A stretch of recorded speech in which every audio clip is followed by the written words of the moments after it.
a sweet zolo hangun samsiat na Eden wan lai zanga ne phal hulo singa ne khangi sina hi pasianin hongina kam to gen zo ding hila hong happy na liane chang ta nei lo man pha ina mi siang thâu te lung dam na sing lam te bek hi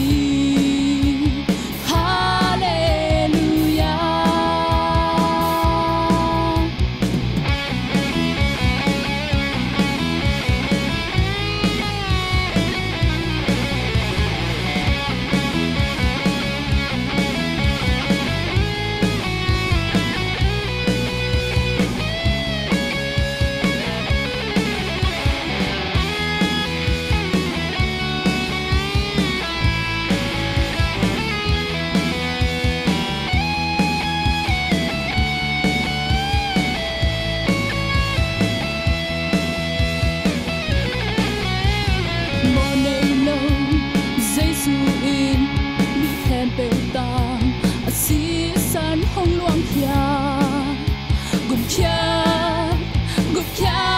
gup kia na sing lam te tung hong ti khai hon pa Giêsu